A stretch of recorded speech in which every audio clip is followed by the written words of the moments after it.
قال النبي صلى الله عليه وسلم لا تزول قدم ابن آدم يوم القيامة حتى يسأل عن خمس। কিয়ামতের দিন প্রত্যেকটা মানুষ 5টি প্রশ্নের জবাব দেওয়ার আগে রাসূল বলছেন তাকে তার পা নাড়তে দেয়া হবে। কিয়ামতের ময়দানে মানুষ পা রাখার জায়গা পাবেই মাত্র 2 পায়ের পরিমাণ, এর চেয়ে বেশি জায়গাও পাবেন না, নড়াচড়া করার জায়গাও নাই।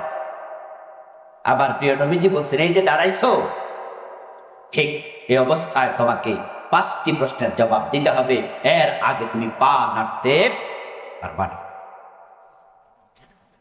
عن عمره فيما أفناه وعن شبابه فيما أبلاه وعن ماله من أين اكتسبه وفيما أنفقه وما عمل فيما علم।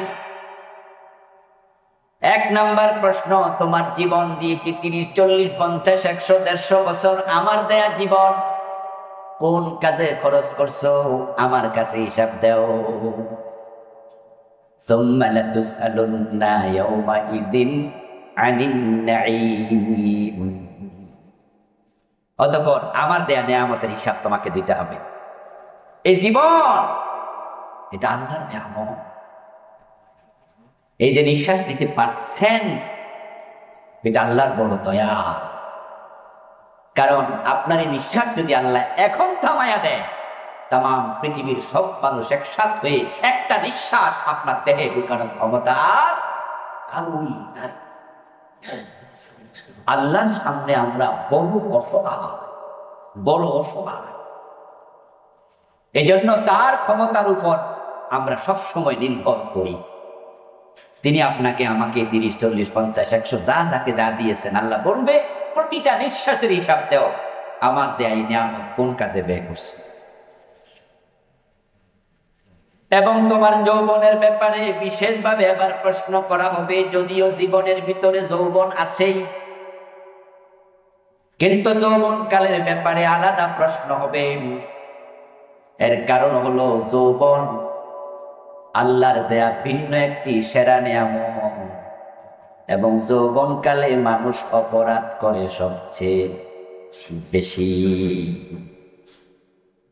যদিও আল্লাহর কাছে যৌবন কালের ইবাদত সবচেয়ে পছন্দনীয়, এবং সে মানুষগুলো সত্যি ভাগ্যবান যে মানুষগুলো যৌবন কালটা ইবাদত করেছে।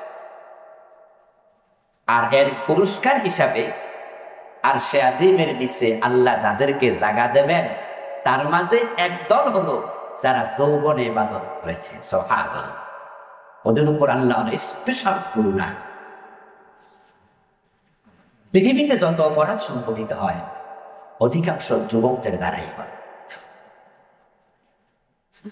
চুরি, ডাকাতি, মদপান, জেনা, ব্যভিচার, সিনেমা দেখা, অপরাধ করা, লুট, ধর্ষণ, ছিনতাই, মানে জঘন্য খুব খারাপই বুড়া মানুষ করে কম।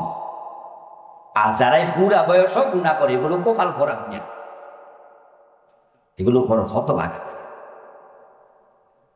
যৌবনে যেহেতু মানুষ অপরাধ গুলো বেশি করে, এই জন্য আল্লাহ যৌবনের হিসাবটা আলাদা নেবে।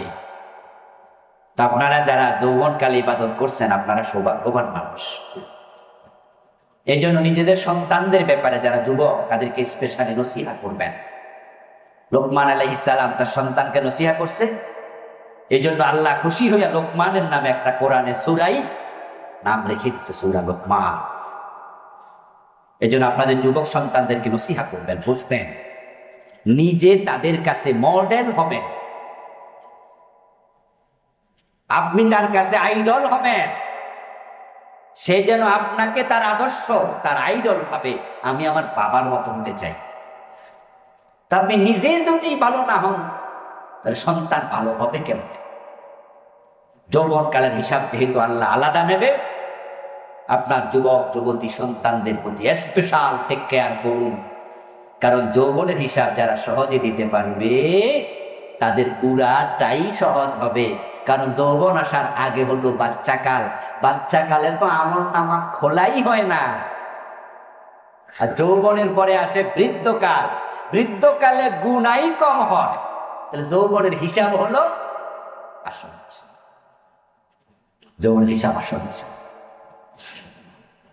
খামখেয়ালি করবেন না, বরং এইখানে খামখেয়ালি বেশি হয়। বুড়া মুরব্বীরা মাঝে মাঝে কেউ কেউ কয়, আরে ফোলাপান মানুষ একটু একটু করবে। ফোলাপান মানুষ, এই আপনার ছেলে প্রেম করছে, আপনার মেয়ে প্রেম করছে, এটা শোনার পরে আপনার মন্তব্য কি? আর যৌবন একটু একটু পরেই বড় হলে ঠিক হয়ে যাবে। অথচ আল্লাহর কাছে যৌবনের হিসাবটা আলাদা দিতে হবে। তো রাসূল যৌবনকে স্পেশালি মার্ক করলেন, আলাদা টিক চিহ্ন দিয়ে বললেন এই ব্যাপারে সাবধান। আর আপনার মন্তব্য হলো আর যৌবন একটু একটু।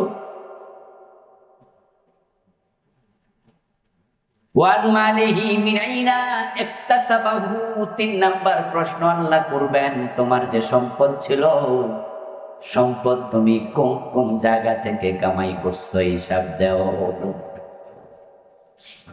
এজন্য হাতে পকেটে ঢুকায়েন না, হালাল হারাম একটু মাথায় রাখেন। কোথা থেকে কামাই করছেন আল্লাহ বলবে হিসাব দাও। বাংলাদেশের সরকার মাঝে মাঝে হিসাব নেয়, সম্পদ কামাইলে চলে না, হিসাব দেওয়া লাগে। না দিলে কিন্তু এনবিআর ধরে, দুদক ধরে। সম্পদের হিসাব না দিতে পারলে অবৈধ সম্পদ অর্জনকারী হিসাবে মামলার আসামি বানায়, ছেলে দেয়। যদি দুনিয়াতে সিস্টেম থাকে, আখিরাতের খবর কি? এই সরকার ক্ষমতায় এসে বলতে ব্ল্যাক মানি হোয়াইট করা যাবে না। ব্ল্যাক মানি হোয়াইট হয় কেমন? এগুলো আপনারা সবাই জানেন, সতর্ক মানুষ, সচেতন মানুষ। ব্ল্যাক মানি কি এগুলো আপনারা জানেন। ব্ল্যাক মানি মানে অবৈধ সম্পদ নয়, তবে উৎপাদনের জায়গাটা অপ্রদর্শিত, জবাবদিহিতার বাহিরে। সরকারকে যেভাবে দেখানো উচিত ছিল সেভাবে দেখাতে পারেননি। না পারার কারণ অবৈধ হতে পারে, অন্য কোনো কারণ হতে পারে। নিজের টাকা দিয়ে স্বর্ণ কিনছেন বিদেশে 200 ভরি 500 ভরি, সরকারকে যদি যথাযথভাবে প্রদর্শন না করেন, ট্যাক্স না দেন, হালাল টাকার সম্পদ এ স্বর্ণ চোরা চালানি হিসাবে গণ্য হবে। এই সম্পদ বিমানে করে নিয়ে আসেন, ধরা খাবেন, সম্পদ স্বর্ণ যাবে, আপনিও যাবেন, সিস্টেমের বাইরে চলে যাবে। তো দুনিয়ায় যদি এমন সিস্টেম থাকে, আখেরাতে কি ভাবছেন? মনে যা আছে কামাই করে ফেলবেন। আত্মসমালোচনা করেন, আত্মসমালোচনা। সোনালী ব্যাংক থেকে টাকা আইনা বাড়ি বানাচ্ছেন, জনতা ব্যাংক থেকে টাকা আইনা ব্যবসা করছেন, সুদের উপরে টাকা আইনা ব্যবসা ভালো করছেন। কেন আপনি এমন বড় গাহারা হলেন? কেন হলেন এমন? আল্লাহ বলবে সুদ খাইছো, সুদ দিছো, কেন কেন দিছো? তোমার আমি রিজিক দিই নাই? আরে তোমার মায়ের পেটে যখন আমি বানাইছি, আমি সেদিন রিজিক লিখছি, আমি বানাইছি। আপনারা যদি কেউ বিবাহ দাওয়াত দেয়, আপনার তার বাড়িতে যান, আপনি তার বাড়িতে বিবাহের অনুষ্ঠান হোক, অন্য কোনো অনুষ্ঠান হোক, দাওয়াত দিছে, আপনি গেছেন, ওখানে গরুর গোস্ত, পোলাও রান্না করা, এগুলো নিয়ে আপনি টেনশন করেন কেন? যে বেটা দাওয়াত দিচ্ছে তার টেনশন নাই? আপনি রাস্তায় হাঁটতে এত টেনশন করতেছেন যে ভাত রাঁধছিনি, জানি পোলাও রাঁধছিনি, গোস্ত রাঁধছিনি, এই আপনারা টেনশন করতে গেছে কেন? যে বেটা দাওয়াত দিছে ওর আকল নেই, ও কি ব্যবস্থা না করে দাওয়াত দিচ্ছে? এই টেনশন তো দাওয়াত দেয়া দাতা আপনার না। আপনি বরং জামা কাপড় পরে ফ্রেশলি সুন্দর সাইজা গুজা আপনি যান, ওখানে পৌঁছেন, দেখেন সে কি আয়োজন করছে। তো দুনিয়াতে আল্লাহ আপনারে পাঠাইছে, আপনার রিজিকের টেনশন কি আল্লাহর নাই? তো আপনারা এত টেনশন করতে গেছে কেন? আমরা তো আল্লাহকে অপরপণ্য বানাইয়া ছেড়ে দিই, মনে করি সব আমারই করতে না। এই জন্য আল্লাহ বলবে হিসাব দেও কোন থেকে আসছে। 4 নাম্বার প্রশ্ন,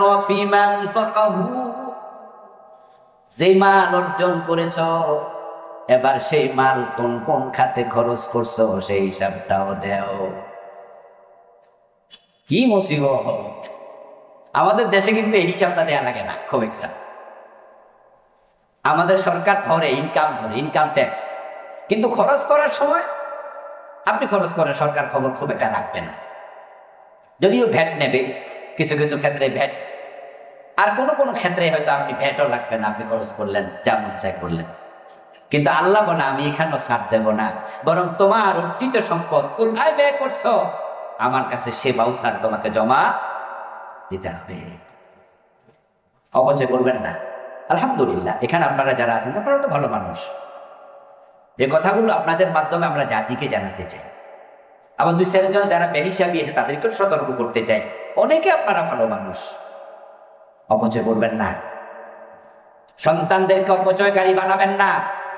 অধিকাংশ বড় লোকের সন্তানরা অপচয়কারী হয়, বড় লোক নিজে হয় না। এর কারণ জানেন? কারণ আজকে যে বড় লোক সে একসময় বড় লোক ছিল না। এই জন্য সম্পদ কামাইতে কত কষ্ট এটা বেড়া বোঝে। এই জন্য খরচ করার সময় হে বোঝে যে কামাইছি কষ্ট কইরা, কিন্তু ও বেটার ফোলা কিন্তু বোঝে না। কারণ সে তো জন্মের পরে সোনার চামচ মুখে নিয়ে এসেছে। এই জন্য আপনার কাছে 1000 টাকার নোট খরচ করতে কষ্ট হবে, আপনার বাচ্চার কাছে 1000 টাকার নোট কোনো টাকাই। এখন তাকে যদি আপনি নিয়ন্ত্রণ না করেন তাহলে সে অপচয়কারী হবে। ইন্নাল মুবাযযিরিনা কানু ইখওয়ানাশ শায়াতিন, আল্লাহ বলে অপচয়কারীরা হয় শয়তানের ভাই। এই জন্য মনে যা চায় খরচ সব জায়গায় করা যাবে না। রাস্তা দিয়ে যাচ্ছেন, এলাকার আপনি ভিআইপি পরিচিত মানুষ, মেম্বার, কমিশনার, এলাকার ব্যবসায়ী, এলাকার সম্মানী মানুষ, পোলাপান এসে বলছে চাচা আমাদের হাই স্কুল মাঠে তো 16 ডিসেম্বর উপলক্ষে একটা কনসার্ট হবে, 26শে মার্চ উপলক্ষে হবে অমুক দিবস তমুক দিবস, ওই কনসার্টে আমরা আইয়ুব বাচ্চুরে দাওয়াত দিচ্ছি, মমতাজ বেগমরে দাওয়াত দিচ্ছি, অমুক তমুক আসবে কনসার্টে। এখন আপনার কাছে আমরা চাচা কিছু চাঁদার জন্য আসছি। আপনি মনে মনে ভাবলেন আমি এলাকার বড় পরিচিত লোক, এলাকার পোলাপান আসছে, না দিলে আবার কৃপণ বলবে, খারাপ মন্তব্য করবে, আর টাকাও তো আছে, যা 10,000 দিয়ে দিলাম। পোলাপানও বাবা দেবে, প্রশংসা করবে, আর আপনিও ভাবলেন 10,000 আমার জন্য কোনো টাকা। আচ্ছা, আখেরাতে আল্লাহ যদি কয় কনসার্টে 10,000 টাকা দিছ কেন, তখন হিসাবটা কি হবে? ঝামেলা তো ওখানে বেশি। এই যে আপনার টাকার কারণে এখানে মমতাজ বেগম গান গাইলো, 1000 ছেলে তাকে দেখলো, তার কণ্ঠ শুনলো, ব্যাপারটা হলো কবিরা গুনার স্রোত বয়ে গেল, আপনার 10,000 কি এখানে ওসিলা নয়? জবাবটা কি হবে? চাইলেন দিয়ে দিলেন? এই জন্য দেওয়ার সময় ভাবতে হবে কোথায় দিচ্ছি, জবাব তো দিতে হবে। এখন বলবেন হুজুর না দিলে তো আরেক মুসিবত, সমালোচনা হবে, নিন্দা হবে, অথবা বাড়িতে ঢিল মারবে। এমন দুষ্ট পোলাপান যে চাইছে টাকা, না দিলে সে ডিস্টার্ব করবে, গাড়ির কাজ বাইরে দিয়ে চলে যাবে। মাঝে মাঝে এমন পরিস্থিতি আপনি পড়ে যেতে পারেন যেখানে না দিয়াও উপায় নাই, দিলে আল্লাহ ধরবে, না দিলে পাবলিকে ধরবে। তখন বলি বুদ্ধি কাজে লাগাবেন, তখন বুদ্ধি কাজে লাগাবেন। বুদ্ধি হলো ওই পোলাপানগুলোকে নসিহা করে দেবেন, এই ভাতিজারা, এলাকার পোলাপানেরা, এই কনসার্ট মনসার্ট এগুলো ইসলাম এলাও করে? এগুলো তো ইসলাম এলাও করে না, এগুলো তো নাজায়েজ কাজ। তোমরা ভালো কিছু করো, মাহফিল দাও, তাহলে 10,000 টাকা 20,000 দেব, মাহফিল দিবা।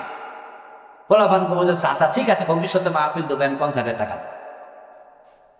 তখন বলবেন যে আমি কিন্তু এই নাজায়েজ কাজে টাকা দেই না, তবে 10,000 দিলাম, তোমরা সবাই মিলে চাটা খাইও, এই কনসার্টে আমি দেই না। এখন বাচ্চাদেরকে চা খাওয়ার টাকা দিয়েছেন, এটা নাজায়েজ কাজ নয়, এটা আপনি দিতেই পারেন, এটা মুবাহ। কিন্তু কনসার্টে দেয়া নিষেধ।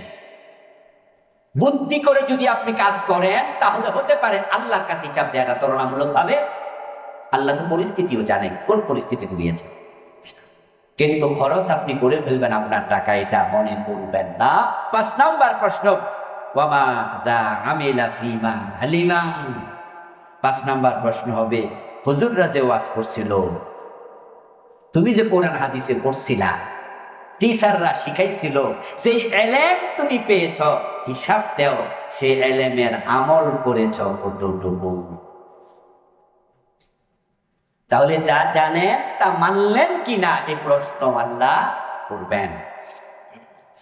যেহেতু জানলেই বিপদ, সুতরাং জানবই না। অনেকে আছে কয় হুজুররা জানে বেশি, হুজুরদের হিসাব বেশি, আমরা জানিও কম, আমরা হিসাবও কম। এই জন্য জানতেও চায় না, কারণ হাদিসে আছে জানলে জিজ্ঞাসা করবে। আপনি ভুল ভাবছেন, কারণ জানলে জিজ্ঞাসা করা হবে, জানার অর্ডার আছে। জানা কি নফল না ফরজ? তো যে জানলো না, এই তো ফরজ প্রথমটাই মানলো। যে জানার পরে মানেনি সে জানার ফরজ আদায় করেছে, মানার ফরজে ধরা খাবে। আর যে জানেই নাই মানেও নাই সে ফরজ লঙ্ঘন করছে কয়টা? এই দুইটা ধরা খাবে। এই জন্য জানি না এটা বলে বাঁচার সুযোগও নাই। আসুন আমাদের আমলকে আমরা সুন্দর করি। আল্লাহ তাআলা সকলকে উত্তম আমল করার তৌফিক দান করুন, আমিন। আসসালামু আলাইকুম ওয়া রাহমাতুল্লাহ।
এটা আল্লাহরও সাইকোলজি, এটা আল্লাহরও সাইকোলজি, যার কারণে আল্লাহ কথা বলার মুখ দিছে একটা, শোনার জন্য কান দিছে। আল্লাহ বুঝাইছে বলো কম শোনো বেশি। আর আমাদের সাইকোলজি উল্টা, আমরা মনে করি দাঁত যেহেতু 32টা আছে কম কম কেন। আরে ভাই, দাঁত আল্লাহ কথা বলার জন্য দেয়নি, দাঁত খাওয়ার জন্য দিছে, বলার জন্য জিহ্বা মুখ একটা দিছে। আপনার সাইকোলজি ভুল, যে আপনি বেশি বলছেন। আমরা বেশি বলে অভ্যস্ত, জানলেও বলি না জানলেও, বুঝলেও বলি না বুঝলেও বলি, বলার পরে ভাবি কি বলে ফেলছি যেন। এটা জ্ঞানী মানুষের লক্ষণ নয়। বিচারক যদি উকিলের মতো এত কথা বলে, এটা বিচারকের চেয়ারে বসার যোগ্য ব্যক্তি নয়, ফাউল লোক। এই জন্য বাংলা একটি চমৎকার প্রবাদ আছে, ভাবিয়া করিও কাজ, করিয়া ভাবিও না। প্রবাদ আছে, পাগলে কিনা বলে ছাগলে কিনা খায়। এই প্রবাদগুলো এমনি হয়নি, কিন্তু প্রত্যেকটা প্রবাদ তৈরি হওয়ার পিছনে কোনো না কোনো গুরুত্বপূর্ণ ঘটনা আছে, ইভেন্ট আছে। মুখে যা আসে তাই বলে পাগল। এই জন্য পাগলটা মাঝে মাঝে দেখবেন যে হাঁটতে হাঁটতে শুধু কইতেছে, কি কয় হেও বোঝায়, সে মুখে আসে যা তাই বলে।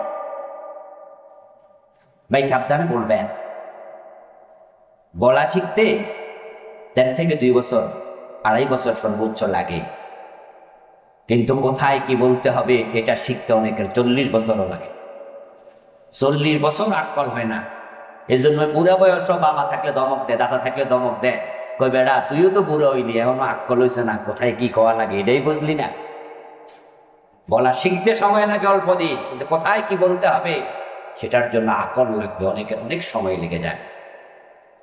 আমাদের প্রতিটি কথা যেহেতু রেকর্ড হয়, এবং এই কথাগুলো কিয়ামতের দিন আল্লাহর সামনে আবার বাজিয়ে শোনানো হবে, এই জন্য আমরা বলতে সতর্ক হব।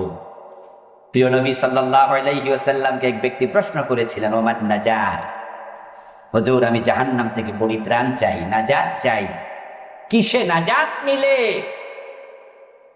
এই প্রশ্নটা কি শুধু ওই সাহাবী? আমাদের এই প্রশ্ন নাজাত তো আমরাও চাই, আমরাও তো নাজাত চাই।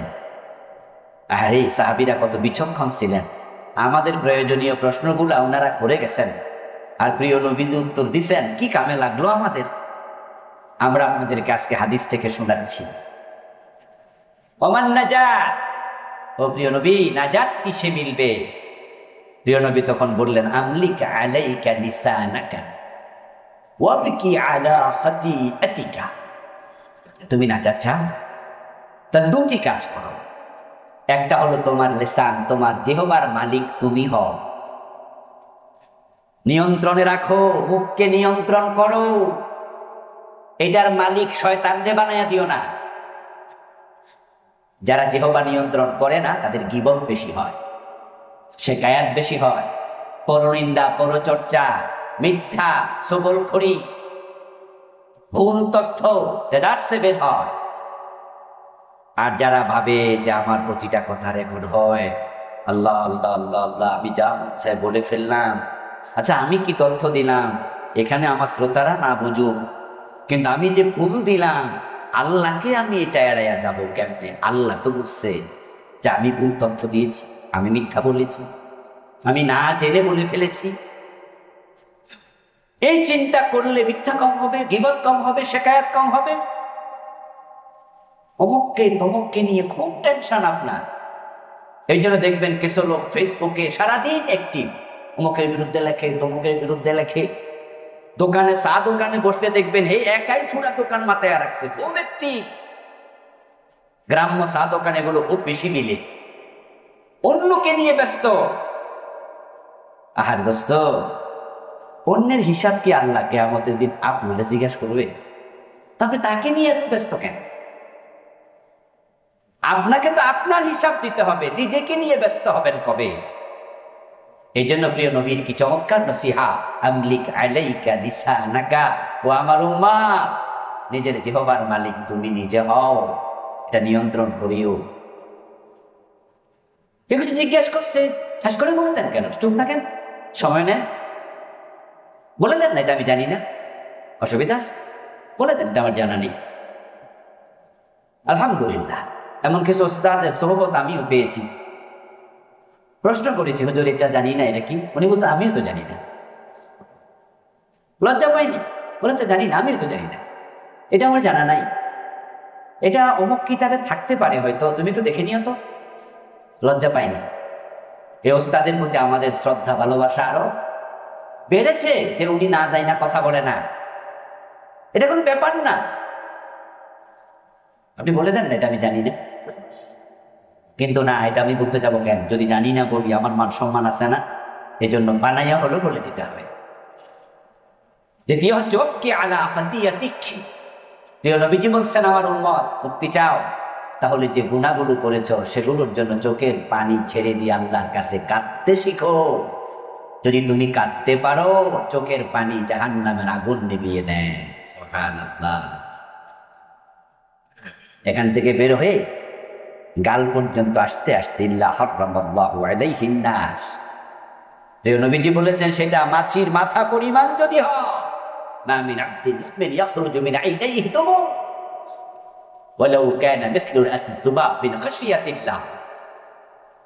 মাছির মাথা পরিমাণ আল্লাহর ভয়ে কাঁদতে শিখো, চোখের পানি তোমার গণ্ডদেশে স্পর্শ করবে। ইল্লা হারামাল্লাহু আলাইহিন নার, এই কান্না যে করবে আল্লাহ তার জন্য জাহান্নামের আগুন হারাম করে দেয়। প্রিয় ভাইয়েরা, কথা বলতে একটু সাবধানে বলবেন, আর সামনের দিকে একটু খেয়াল রাখবেন।